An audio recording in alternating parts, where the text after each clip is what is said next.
Hello everyone, this is your political science class for BA second year. Okay, today topic is Convention of the Constitution, संविधान के अभिसमय अथवा वैधानिक परंपराएं।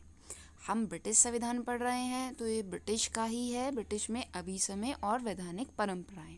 Okay, this is start. First एक definition लिखी है Jennings ने, वो हम देखते हैं। कानून की सूखी हड्डियों के ऊपर अभिसमय मानव मूल ढांचे पर मांस रूपी आवरण है। इनसे कानूनी संविधान कार्य रूप में लाया जाता है और वे इसे निरंतर विकसित विचारों के साथ रखते हैं। Okay, in English, convention provide the flash which clothes the dry bones of the law. They make the legal constitution work.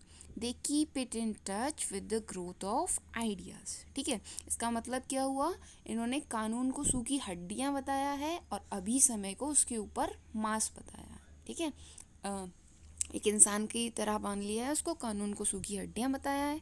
ठीक है, और ड्राई बोन्स और जो अभी समय है उनको माना है मांस रूपी आवरण।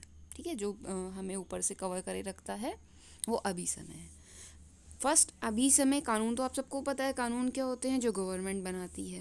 लेकिन अभी समय क्या होते हैं? अभी समय हम कहते हैं रीति रिवाजों को, कस्टम और ट्रेडिशन को। ठीक है, ब्रिटेन का जब हमने अभी प्रीवियस क्लासेस में देखा था तो इसको अच्छे से समझा था कि ब्रिटेन में रीति रिवाजों को ही आगे चल के कानून का रूप दे दिया जाता है और उन्हें ही फॉलो किया जाता है। ठीक है, तो इन्हीं के बारे में हम पढ़ने वाले हैं।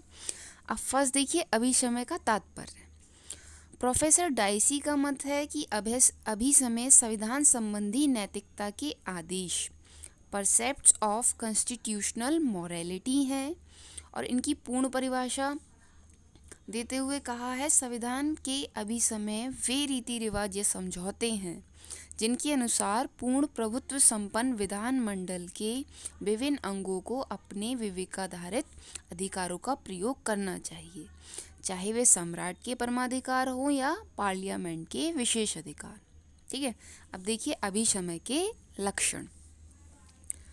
ऑग डाइसी और अन्य लेखकों द्वारा अभिसमय की जो परिभाषाएं दी गई हैं उनके आधार पर अभिसमय के 3 लक्षण बताए जाते हैं।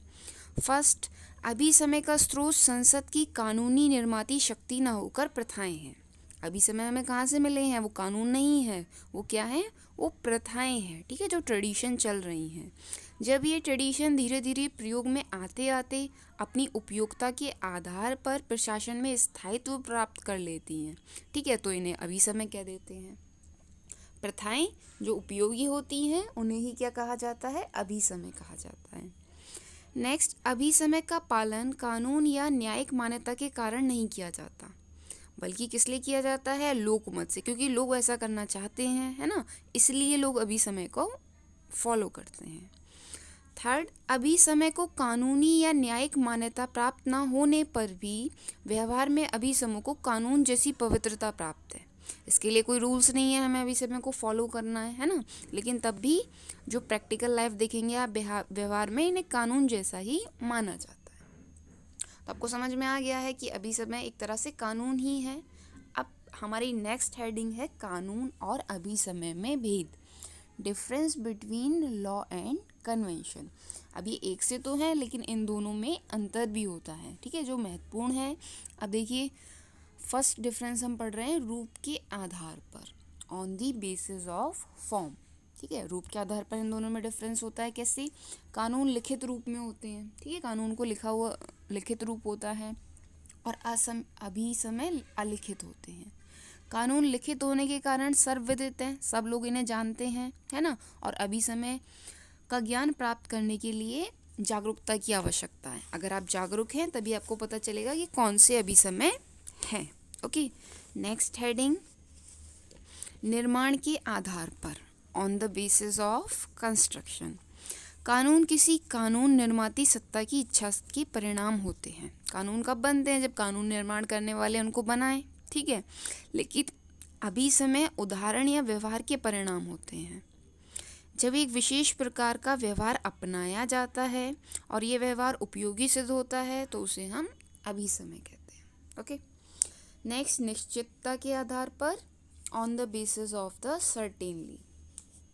कानून में निश्चितता का भाव होता है, निश्चित होते हैं, ठीक है, सर्टेन है, और उन्हें एक विशेष समय में लागू किया जाता है। लेकिन अभी समय ये अनिश्चित होते हैं और अस्पष्ट होते हैं, मतलब क्लियर नहीं होते। इन पर कई बार वाद विवाद भी होता है। नेक्स्ट, स्वीकृति के आधार पर, on the basis of approval. कानून के पीछे राज्य की प्रभुत्व शक्ति का दबाव होता है और इन्हें न्यायिक संरक्षण प्राप्त होता है। अगर हम कानून को फॉलो नहीं करेंगे तो हमें पनिशमेंट मिलेगी, ठीक है, तो सब लोग इनको पूरा करते हैं। लेकिन अभी समय के पीछे मात्र नैतिक शक्ति है, अगर कोई इंसान चाहता है तो उन्हें फॉलो कर सकता है, क्योंकि वो सिर्फ नियम है, ठीक है। अब कानून और अभी समय का हमने डिफरेंस देख लिया, लेकिन एट लास्ट क्या देखेंगे आप, इनमें सैद्धांतिक तो डिफरेंस है, लेकिन अगर हम व्यवहार में देखें तो ब्रिटेन में अभी समय का कानून के समान ही पालन किया जाता है। ओके, जेनसिंग्स इस संबंध में ठीक ही लिखते हैं, क्या कानून है और क्या अभी समय है, ये मुख्यतः पारिभाषिक प्रश्न है।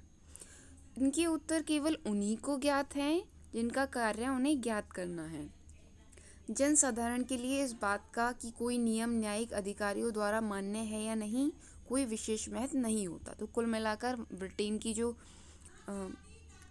गवर्नमेंट है उसमें अभी समय और कानून को एक ही माना जाता है। लोग अभी समय को भी कानून की तरह ही फॉलो करते हैं। ओके, अभी समय और कानून एक दूसरे के पूरक हैं। क्या करते हैं, एक दूसरे को पूरा करते हैं।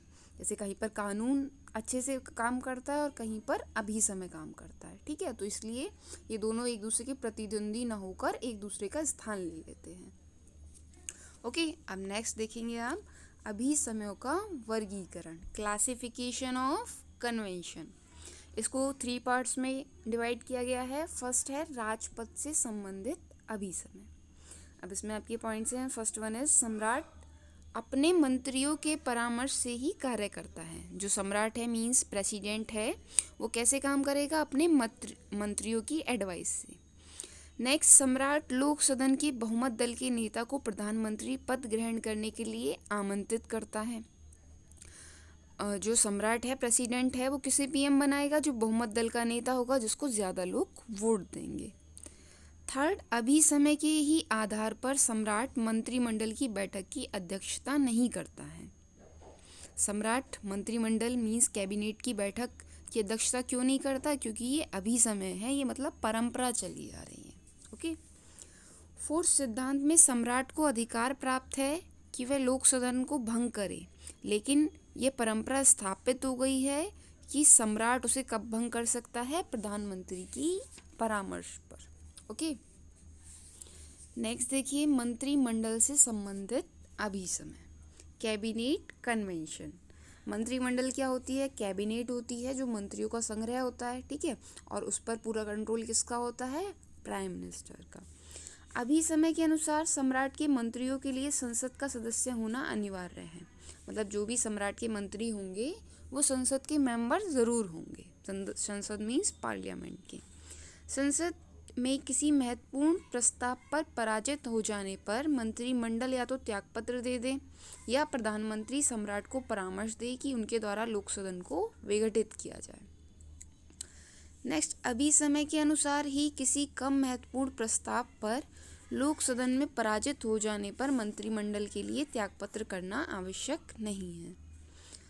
फोर्थ, ये भी अभी समय ही है कि मंत्रिमंडल सामूहिक रूप से लोक सदन के प्रति उत्तरदायी होता है।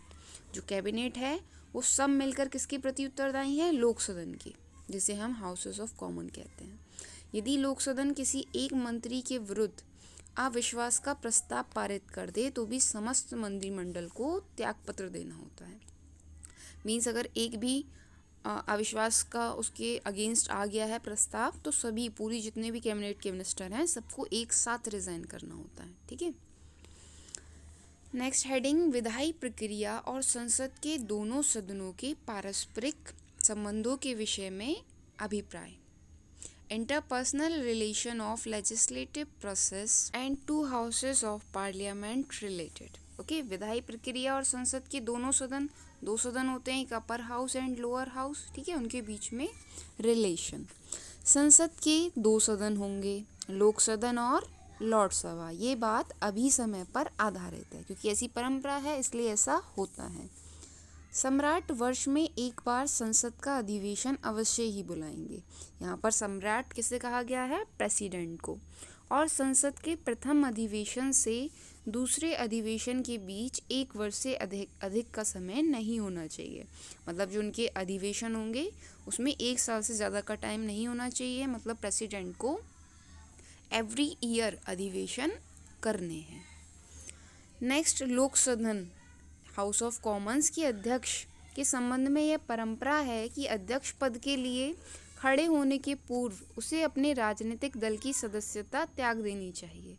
मतलब जो इसका स्पीकर होगा लोकसभा का, इंडिया में लोकसभा बोला जाता है, बाकी लोक सदन, वो राजनीतिक दल की अपनी सदस्यता रिजाइन कर देगा, तभी वो लोकसभा का स्पीकर बनेगा। निर्वाचन से पूर्व लोक सदन का अध्यक्ष निर्विरोध चुन लिया जाता है और वह जब तक चाहे लोक सदन का अध्यक्ष रह सकता है। नेक्स्ट, प्रत्येक विधेयक में 3 वाचन हो चुकने के बाद ही उस पर सदन में मतदान हो सकता है। मीन्स पहले 3 वाचन होंगे, ठीक है, उसके बाद ही मतदान होगा। नेक्स्ट, जब सरकारी पक्ष की ओर से भाषण हो चुका है तब विरोधी पक्ष की ओर से एक भाषण होता है। मतलब जो अपोजिशन पार्टी होती है उसकी साइड से भी एक लेक्चर होता है। वस्तुतः सम्राट के विरोधी पक्ष हिज मैजेस्टी अपोजिशन का समस्त विचार अभी समय का ही परिणाम है। ये जो अपोजिशन का लेक्चर होता है, ठीक है, ये भी क्यों है? क्योंकि ऐसी परंपरा वहाँ चली आ रही है।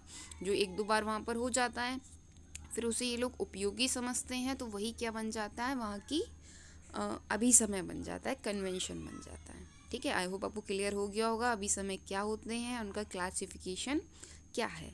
इससे आगे का नेक्स्ट टॉपिक हम नेक्स्ट क्लास में कवर करेंगे। Okay, thank you for watching this class.